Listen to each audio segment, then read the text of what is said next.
L'Ukraine vient de faire l'impensable. En une seule frappe coordonnée, ils ont anéanti une importante base des forces spéciales russes et un quartier général du service fédéral de sécurité en plein cœur de la Russie. Ce n'était pas qu'une action militaire, mais aussi un message politique clair à Vladimir Poutine, juste avant sa réunion dite de paix avec la délégation américaine. Le message de l'Ukraine était simple. Si Poutine n'accepte pas une véritable paix, il peut s'attendre à d'autres frappes comme celle-ci, et il peut s'attendre à ce qu'elles se produisent n'importe où. La frappe sur la Tchétchénie, à des centaines de kilomètres de la ligne de front, met en évidence une réalité terrifiante pour le Kremlin. Le ciel russe, de Moscou à la Sibérie et de l'Arctique à la Tchétchénie, est complètement sans défense. Tout cela grâce à la fameuse opération militaire spéciale de 3 jours lancée par Poutine. Voyons donc comment tout cela s'est produit. Nous commençons par l'attaque contre le bâtiment du service fédéral de sécurité russe. Dans la nuit du 2 décembre, les forces armées ukrainiennes ont mené une attaque de drone contre le bâtiment du service fédéral de sécurité dans le district d'Otskoï, en Tchétchénie. Comme vous le verrez, la nuit a été très agitée en Tchétchénie. Mais quoi qu'il en soit, à cause de cette frappe de drone, 2 employés du service fédéral de sécurité ont été blessés, et le bâtiment a en quelque sorte brûlé, comme vous pouvez le voir sur la photo à l'écran. Je dis « en quelque sorte », car j'ignore si tous les bâtiments russes ressemblent à ça ou si c'est à cause de l'incendie. Passons à la suite. Mais les médias russes, et même les habitants russes de la région, ont parlé de cette attaque de drone. Mais selon les responsables russes, il ne s'est en fait rien passé. Maintenant, le retard dans la déclaration pourrait être dû au fait qu'ils essaient encore de comprendre comment expliquer tout ce qui s'est passé dans la région. Des drones ukrainiens ont aussi frappé une base militaire d'une force d'élite russe, ce qui n'était pas un cas isolé. Il s'agissait des forces Ahmed, fidèles au dirigeant tchétchène Kadyrov. Regardez cette frappe sous un autre angle.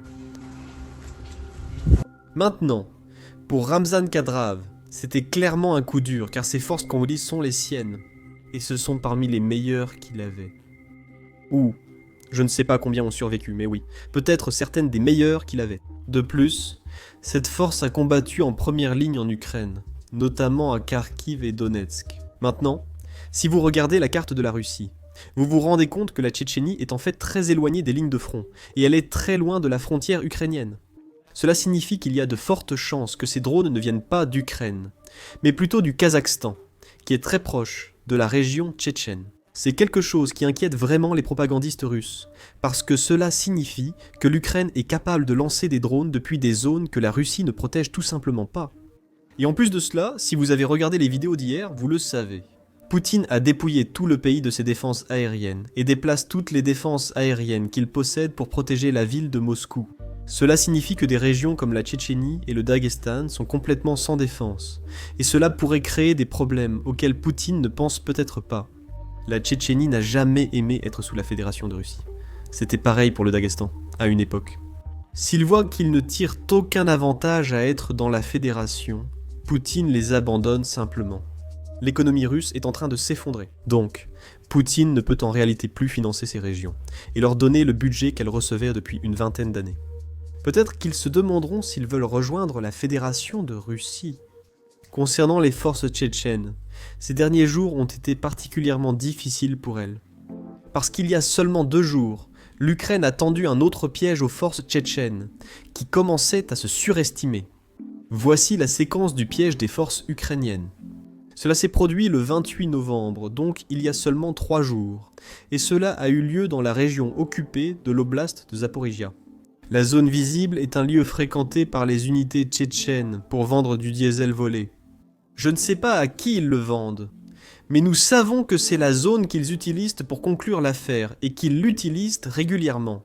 Eh bien, cela a créé une opportunité pour le renseignement militaire ukrainien, ou Direction Générale du Renseignement ukrainien. C'est pourquoi le Direction Générale du Renseignement ukrainien a travaillé avec des groupes de partisans dans la région, et ils ont installé des mines tout autour de cette zone. Donc, la prochaine fois que les combattants tchétchènes sont venus conclure leur affaire, les choses ne se sont pas passées comme prévu. Donc, clairement, en voyant tout cela, ce n'était pas une bonne soirée pour Poutine ou le Kremlin, surtout en considérant que la délégation américaine était en visite à Moscou pour leur présenter la proposition de paix que les États-Unis ont négociée avec l'Ukraine. Si vous vous souvenez, Kirill Dimitra avait remis à Witkoff un plan en 28 points, que les États-Unis ont tenté de s'approprier. Cela a d'abord été négocié à 19 points, puis remonté à 20 maintenant. C'est ce plan-là. Les États-Unis le présentent à la Russie. Eh bien, avant que cette réunion n'ait lieu, Poutine a tenu sa propre conférence de presse improvisée, et elle était remplie de mensonges sur mensonges. La première était que l'armée russe contrôle chirurgicalement les villes ukrainiennes. Regardez ce que Poutine entend par chirurgicalement. Depuis l'Ukraine, nous agissons. Jusqu'à.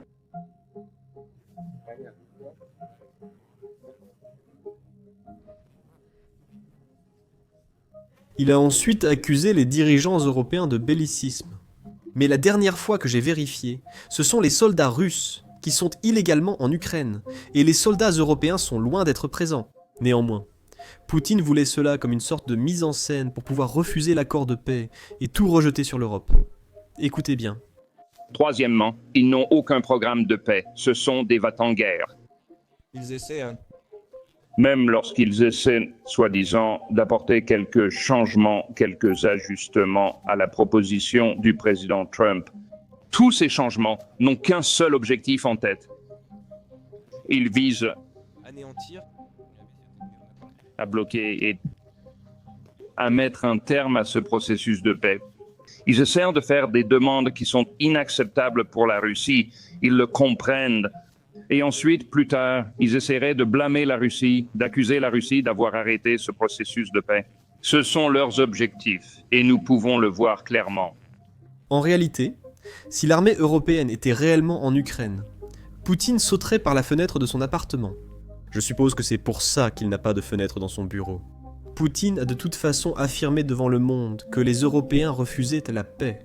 Puis, quelques heures plus tard, nous avons appris que la Russie était entrée dans les négociations de paix et n'avait pas accepté la paix. Selon Joycine G. Smart, ami de la chaîne, les discussions ont duré 5 heures sans aboutir à un résultat. Vladimir Poutine est arrivé avec une heure de retard, puis a rencontré l'envoyé américain au Kremlin. Résultat des discussions. Aucun compromis sur l'Ukraine du côté russe. Aucune rencontre n'est prévue entre Vladimir Poutine et Donald Trump, et rien n'a réellement été accompli en faveur de la paix. Maintenant, la Russie fait semblant de négocier la paix, parce qu'elle profite en réalité de cette stratégie qu'elle met en place. La Russie peut retarder les sanctions que les États-Unis pourraient imposer à son économie, et elle peut aussi empêcher les pays européens de confisquer les 300 milliards de dollars qui se trouvent dans les banques européennes. Pour la Russie, la prolongation de ces discussions est en fait une excellente nouvelle. Maintenant, avant d'aborder les commentaires que la Russie a fait après ces discussions, je veux vous montrer qui était présent à ces pourparlers et qui ne l'était pas. Faites attention, il n'y a pas Sergueï Lavrov ici. Cela signifie qu'il a été exilé. C'est le ministre des Affaires étrangères, et il n'était pas là pour faire le travail du ministre des Affaires étrangères. Je pense que c'est lié à ce que j'ai prédit la semaine dernière. Kirill Dmitriev veut remplacer Sergueï Lavrov et diriger le ministère des Affaires étrangères. Et il semble qu'il réussisse, du moins pour l'instant. Mais on ne sait jamais. Avec ces jeux du Kremlin, les choses changent très vite. Revenons aux commentaires russes après les discussions. Une fois de plus, nous bénéficions de l'aide russe. Blâmer publiquement l'Europe pour tout, même si les dirigeants européens n'étaient même pas proches de la table des négociations. Écoutez bien. Bien sûr, notre président De régularité. a parlé de son évaluation des actions destructrices que nous voyons de la part des Européens, réformes. Pensez-vous que les positions se sont rapprochées après ces échanges? Ou bien elles se sont encore plus éloignées?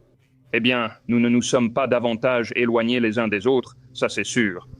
Mais il reste beaucoup à faire à Moscou comme à Washington. Et, bien sûr, nous continuerons dans ce contexte, comme je l'ai mentionné plus tôt. C'est un peu frustrant de voir que les États-Unis laissent simplement la Russie dire tout cela sans vraiment réagir publiquement. Parce que le président Trump voulait que l'Europe dépense plus pour sa défense, eh bien, les pays européens de l'OTAN ont accepté de consacrer 5% à la défense. Trump voulait qu'il peine pour les armes envoyées à l'Ukraine. Maintenant, les pays européens paient en fait les États-Unis pour des armes américaines qu'ils donnent ensuite à l'Ukraine. L'Europe semble accepter beaucoup de demandes des États-Unis. On dirait toujours que nous laissons l'Europe se débrouiller seule dans beaucoup de situations. Et il semble toujours que nous ne soutenons pas l'Europe dans de nombreuses situations où nous le devrions. Mais bref, regardons le principal commentaire que la Russie a fait après les pourparlers de paix. Ils veulent que l'Ukraine cède le Donbass. Sinon, la Russie n'acceptera aucune paix. Écoutez bien. Nous avons discuté des questions territoriales sans lesquelles nous ne pensons pas qu'il puisse y avoir de résolution à ce conflit. Et bien sûr, nous avons également discuté des grandes opportunités de coopération économique future entre les deux pays. Et nous en avons longuement parlé lors des réunions précédentes également. Mais cette fois, nous soulignons que si nous voulons vraiment coopérer, si nous voulons vraiment travailler ensemble, il y a un immense potentiel pour cela. Et nous devons montrer la véritable volonté de le faire, aussi bien à Moscou qu'à Washington. Donc c'était une conversation très utile, très bonne, et bien sûr elle a commencé par... L'Ukraine n'acceptera jamais de céder son territoire, pour une raison simple. Poutine n'a tout simplement pas l'armée ni les capacités pour prendre ce qu'il veut. L'Ukraine ne se rendra pas. Pourquoi l'Ukraine l'abandonnerait-elle ? Parce qu'elle sait que la Russie ne tient jamais ses promesses. La Russie convoite un territoire très fortifié, surnommé la forteresse. Si l'Ukraine l'abandonne, il sera beaucoup plus difficile pour l'Ukraine de défendre le terrain qui suit. Ils n'ont ni ligne défensive ni barrière naturelle pour repousser l'armée russe. C'est justement pourquoi Poutine souhaite qu'il quitte les lignes défensives actuelles de l'Ukraine. Maintenant, regardons simplement d'un point de vue mathématique, parce que Poutine veut parler de la rapidité avec laquelle son armée avance sur le territoire ukrainien. Regardons simplement le rythme d'avancée de l'armée russe depuis le mois dernier. C'est bien plus rapide que le rythme du reste de l'année précédente. Mais même au rythme auquel l'armée russe avance, il faudrait 2 ans à la Russie pour prendre le contrôle. Quoi ? Poutine veut que l'Ukraine abandonne simplement la région du Donbass, qui n'est pas sous contrôle russe. En réalité, l'économie de Poutine ne survivra pas 2 ans de plus. En plus de cela, il faudrait 1 million, voire plus, de pertes du côté russe pour avoir ne serait-ce qu'une chance de prendre ce territoire. Pour obtenir la paix, il ne faut pas forcer l'Ukraine à se rendre, mais exercer une pression sur la Russie et son économie. Ainsi, ils viendront à la table des négociations et négocieront une paix équitable et non simplement espérer une reddition. Je suis sûr que vous avez entendu. La Russie avance vers Prokhorov, loin de ce que Poutine affirme. Il faut rappeler que Poutine voulait prendre la ville en novembre 2024, mais les soldats russes n'y sont toujours pas en sécurité. Regardez simplement ce prochain extrait. C'est choquant de voir à quel point c'est dangereux pour tous ceux qui sont impliqués, parce que les drones ukrainiens sont partout. C'est l'un des extraits les plus fous que j'ai vus. Alors regardez. Oui, c'est celui où je pense que vous pouvez entendre les drones. Non.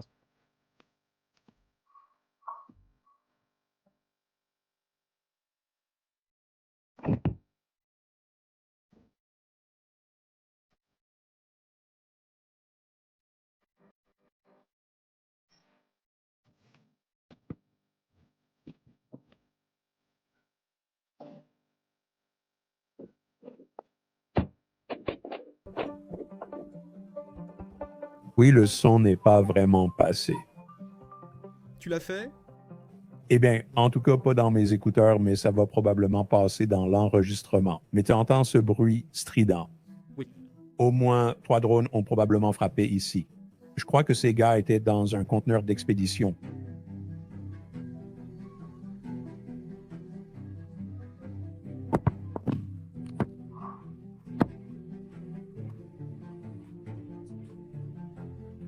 Voilà ce bruit. C'est tombé, courez, arrêtez, silence.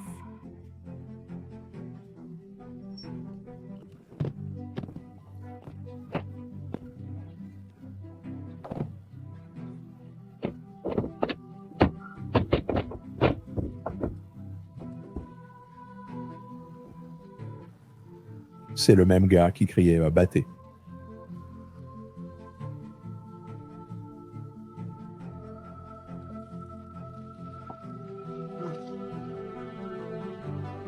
Oui, nous l'étions. Quand on regardait le gars dans le bateau, il avait déjà un garrot, Sur lui. sa jambe. Ce n'est pas une mauvaise idée, non ? Ça devrait être bien, non ? Quel pourrait être l'inconvénient de ça ? Non, et on n'a pas. Ce n'est pas un... Mauvaise idée. Je veux dire, je ne sais pas comment tu pourrais le maintenir sans qu'il ne tombe jusqu'à tes genoux, mais ce n'est pas la pire des idées. Ouais. Tu sais, avant, je gardais mon garrot dans ma trousse médicale, mais en Ukraine, ils ont eu une meilleure idée. Tu le portes sur ton épaule, comme ça, les gens n'ont pas à fouiller partout. Si tu en as besoin, ouais.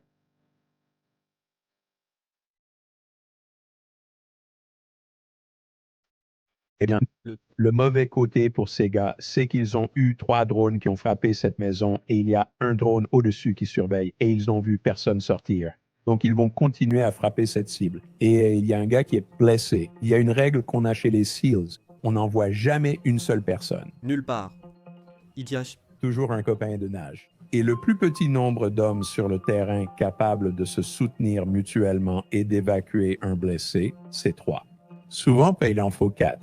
Mais encore une fois, ce sont le genre de choses que vous enseignez à vos soldats, à ces gars qui savent ce qu'ils font. Maintenant, ce n'est qu'une petite partie de ce que nous faisons chaque semaine dans notre toute nouvelle série, Battlefield Breakdown.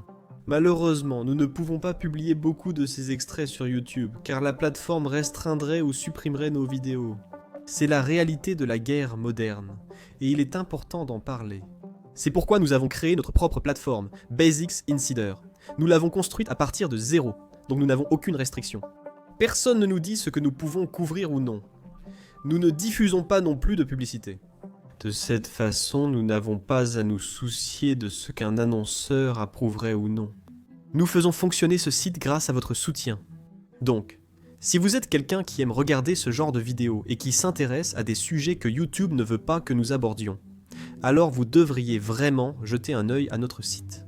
basicsinsider.com. Vous pouvez aussi cliquer sur le lien dans la description ou scanner le code QR qui s'affiche à l'écran. Une fois inscrit, vous pourrez regarder toutes les vidéos que nous n'avons pas pu mettre en ligne ici sur YouTube. Vous soutenez aussi la chaîne et notre couverture, merci beaucoup. Je m'appelle Sam, à la prochaine vidéo.